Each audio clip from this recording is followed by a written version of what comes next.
आज मैं आपके लिए लाई हूँ एक कोर एंटरटेनमेंट से भरपूर मूवी जिसका नाम है नाइटमेयर। मूवी के आगाज में एक लड़का जिसका नाम डीन होता है वेट्रेस के पीछे किचन तक जाता है। वहाँ पर हमें एक आदमी का हाथ दिखाया जाता है जिसके नाखून लोहे की सलाखों की तरह होते हैं और वो डीन के ऊपर हमला कर देता है और अगले ही पल डीन की आंख खुलती है जो रेस्टोरेंट में बैठा हुआ था। दरअसल वो कुछ पलों के लिए सो गया था। उन्हीं पलों में उसे सपना आया था। डीन जब अपने हाथ की तरफ देखता है तो वो चोट जो उसे सपने में लगी थी वो उसके हाथ में होती है। दरअसल यही वजह थी कि वो ना सोने के लिए कॉफ़ी पी रहा था क्योंकि उसके सोते ही उसके सपने में साया आता है जो उसे मारना चाहता है। अब डीन की दोस्त क्रिस उससे मिलने के लिए आती है। डीन उसको सब कुछ बताता है कि उसके साथ क्या हो रहा है। वो कई दिनों से सोया नहीं है। क्रिस को लगता है ये उसका वहम है। डीन कहता है ये वहम नहीं है, ये सब उसके बचपन में शुरू हुआ था और बातों ही बातों में वो गलती से क्रिस के ऊपर कॉफ़ी गिरा देता है। क्रिस जब अपने कपड़े साफ करने के लिए बाथरूम जाती है तो एक बार फिर डीन की आंख लग जाती है और जैसे ही वो सोता है वो साया एक बार फिर डीन के सामने आता है और इस बार वो डीन को मार ही देता है और सबको लगता है कि डीन ने अपने आप को खुद मारा है जबकि डीन को उस साये ने मारा होता है जो उसके सपने में आता है। अब जब क्रिस डीन के फ्यूनरल में जाती है तो वो वहाँ पर अपनी और डीन की बचपन की फोटो देखती है जिसमें दोनों झूले के खेल रहे होते हैं। उस फोटो को देखकर क्रिस पूरी तरह से हैरान हो जाती क्योंकि हाई स्कूल से पहले वो डीन से कभी नहीं मिली थी। वो ये बात अपने एक्स बॉयफ्रेंड को बताती है। वो जेसी से कहती है कि जब डीन अपने आप को मार रहा था तो वो बार बार कह रहा था कि तुम एक सपना हो, तुम सच नहीं हो सकते। मुझे पूरा यकीन है कि डीन से ये सब कुछ किसी और ने करवाया है। उसका एक्स बॉयफ्रेंड जेसी कहता है कि तुम्हारे मन का ये वहम है। तब वहाँ पर नैन्सी नाम की एक लड़की आती है। वो क्रिस को कहती है कि मुझे तुम्हारी बातों पर यकीन है, पर जेसी क्रिस को नैन्सी की बातें नहीं सुनने देता और उस जगह से ले जाता है। क्रिस जब घर आती है तो वो स्टोर रूम में जाती है जहाँ पर वो अपने बचपन की चीज़ों को देख शुरू हो जाती है। वहाँ पर उसकी डॉल होती है जिसके कपड़ों को किसी ने प्लेट से बुरे तरीके से फाड़ा होता है और अगले ही पल वहाँ पर वही साया आ जाता है जिसने डीन को मारा था। वो क्रिस को कर लेता है और कहता है कि शायद तुम मुझे भूल गई हो। अगले पल क्रिस की नींद खुल जाती है। दरअसल ये एक सपना था। जो साया पहले डीन का नाइटमेयर था जिसकी वजह से वो सोता नहीं था, अब वो क्रिस का नाइटमेयर बन चुका है। क्रिस अगले दिन जब स्कूल जाती है तो क्लास में उसकी आंख लग जाती है और अगले ही पल वहाँ साया उसके सामने आता है। इससे पहले वो क्रिस को मारता क्रिस जला कर उठ जाती है और क्लास से भाग जाती है। रात को क्रिस जब कमरे में होती है तो उसका एक्स बॉयफ्रेंड जेसी कमरे में आता है। वो जेसी को बताती है कि जब भी मैं सोती हूँ तो मेरे सपने में एक साया आता है जो मुझे मारने की कोशिश करता है। जेसी कहता है कि क्या उसके हाथ चाकू जैसे हैं। क्रिस ये सुनकर हैरान हो जाती है। दरअसल जेसी को भी इस तरह के सपने आते हैं। क्रिस बहुत ज्यादा डरी हुई होती है तो वो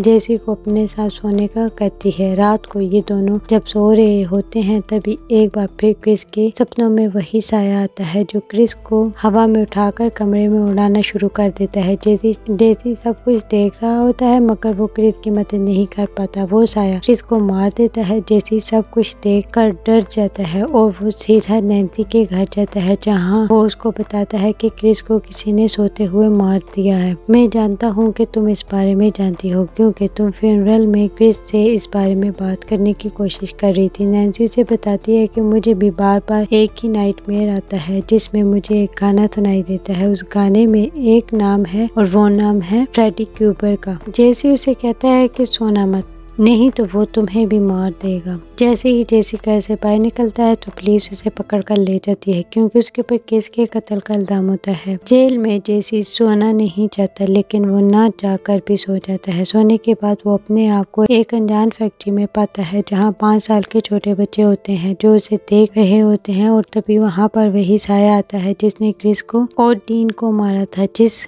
का चेहरा जला हुआ था और जिसके नाखून चाकू जैसे होते हैं, और अब ये शायद जेसी को भी मार देता है। इसके बाद नैन्सी को दिखाया जाता है जो अपने बॉयफ्रेंड क्विंटन को मिलने जाती है, जो ना सोने की टैबलेट ले रहा था क्योंकि उसे भी उसी तरह के सपने आ रहे होते हैं। नैन्सी रात को अपने मॉम से पूछती है कि क्या मेरा डीन से, क्रिस से, जेसी से या क्विंटन से किसी तरह का कोई कनेक्शन है। शायद हम जब छोटे थे तो हो सकता है कि हम एक ही स्कूल में पढ़ते हैं। और उसकी मॉम हिचकिचाते हुए मना कर देती है। नैन्सी उसके बाद बाथटब में नहाने जाती है जहां उसकी आंख लग जाती है और सोने के बाद वो खुद को एक प्ले स्कूल में पाती है जहां उसके सामने वही साया आता है जो उसे बोलता है कि तुम मुझे शायद भूल गई हो लेकिन तुम मेरी सबसे फेवरेट थी, तुम्हारी खुशबू सबसे अलग है। तभी क्विंटन का कॉल आता है और नैन्सी उठ जाती है। वो क्विंटन को बताती है कि मैंने सपने में उस साए को देखा। क्विंटन नैन्सी के पास आ जाता है जहाँ नैन्सी उसे बताती है कि मुझे लगता है मेरी माँ मुझसे कुछ छुपा रही हैं। और जब ये घर का पुराना सामान चेक करते हैं तो उन्हें एक पुराना फ़ोटो मिलता है जो नैन्सी के प्ले स्कूल का होता है, जिस फोटो में नैन्सी, जेसी, डीन, क्रिस, क्विंटन भी होते हैं, जिसके बारे में उन्हें कुछ भी याद नहीं रहता क्योंकि उस वक्त ये बहुत छोटे थे। अब नैन्सी की मॉम यहाँ पर आ जाती हैं और बताती हैं कि जब तुम प्ले स्कूल में थे तो वहाँ एक फ्रेडी क्यूबर नाम का माली था जो सब बच्चों से बहुत प्यार करता था, सब के साथ खेलता था। नैन्सी उसकी फेवरेट थी। पर आहिस्ता आहिस्ता सब बच्चे खामोश होने लगे। उनकी बॉडी पर घाव के निशान थे क्योंकि फ्रेडी के ऊपर सब बच्चों को फिजिकली अब्यूज़ करता था, जिससे उनकी मेंटल हेल्थ भी खराब हो रही थी। जब सब पेरेंट्स को ये बात पता चली तो वो हमेशा के लिए ये शहर छोड़कर चले गए। मैं तुम्हारे पास्ट की इन बुरी यादों को तुमसे दूर रखना चाहती थी क्योंकि मैं नहीं चाहती थी कि तुम्हारा मादी तुम्हारे मुस्तकबिल के सामने आए। उसकी मॉम कहती हैं अब नैन्सी अपने साथ प्ले स्कूल में पढ़ने वाले सभी बच्चों के इंटरनेट पर सर्च करती है। उसे पता चलता है कि सब सोते सोते मर गए। अब वो और क्विंटन बचे हैं। वही क्विंटन जो कई दिनों से नहीं सोया था, वो स्विमिंग करते हुए सो जाता है। उसकी आंख लग जाती है और वो अपने आप को एक अनजान जगह पर पाता है जहां वो देखता है कि सभी बच्चों के पेरेंट्स फ्रेडी क्यूबर के पीछा कर रहे हैं। फ्रेडी क्यूबर एक फैक्ट्री के अंदर चला जाता है और सब पेरेंट्स उस फैक्ट्री को जला देते हैं, जिससे फ्रेडी क्यूबर भी जल कर मर जाता है। क्विंटन को फ्रेडी की मौत की वजह पता चलती है, इसलिए वो नैन्सी के साथ मिलकर अपने डैड के पास जाता है और उन्हें कहता है कि तुमने एक बेगुनाह को मार दिया है। उस वक्त हम बहुत छोटे थे, हो सकता है कि हमने झूठ कहा हो।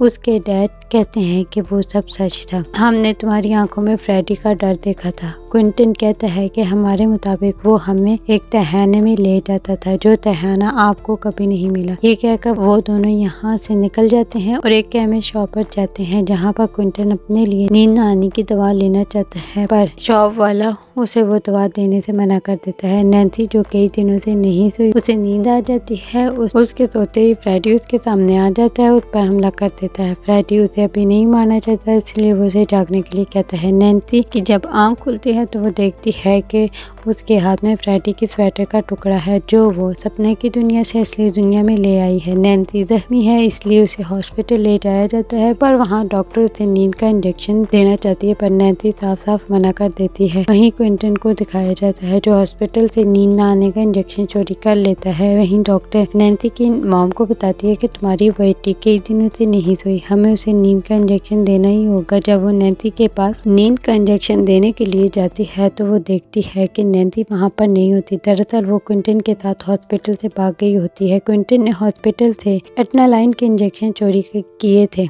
जिससे नींद नहीं आती। वो उसकी एक डोज ले लेता है, पर नैन्सी दवा की डोज नहीं लेती और अब ये दोनों के दोनों इन्वेस्टिगेशन करने के लिए प्ले स्कूल में चले जाते हैं जहां ये दोनों पढ़ा करते थे। वहां पर उन्हें फ्रेडी का कमरा मिल जाता है, जहां पर उन्हें वो तहखाना भी मिल जाता है जहां पर फ्रेडी उन्हें फिजिकली अब्यूज करता था। वहां जाकर उन्हें गंदी फोटो मिलती हैं, जिससे उन्हें यकीन हो जाता है कि फ्रेडी गुनहगार था और वो उनसे बदला इसलिए नहीं ले रहा क्योंकि उन्होंने झूठ कहा था, बल्कि इसलिए ले रहा है क्योंकि उन्होंने सच कहा था, जिस वजह से उसे जिंदा जला दिया गया। नैन्सी अपने बॉयफ्रेंड क्विंटन को कहती है कि मैं सपनों की दुनिया से उसका स्वेटर असली दुनिया में ले आई थी, तो मैं उसे भी ला सकती हूँ। इसके लिए मुझे सोना होगा। जैसे ही तुम मुझे स्ट्रगल करते हुए देखो तो मुझे जगा देना, ताकि मैं उसे सपनों की दुनिया से हकीकत की दुनिया में ले आऊँ और हम उसका खात्मा कर सकें। इसके बाद नैन्सी सो जाती है। इसके बाद वो सपनों की दुनिया में चली जाती है, पर उसके सोने के फौरन बाद क्विंटन भी सो जाता है, क्योंकि वो कई दिनों से नहीं सोया था। क्विंटन जब सपनों की दुनिया में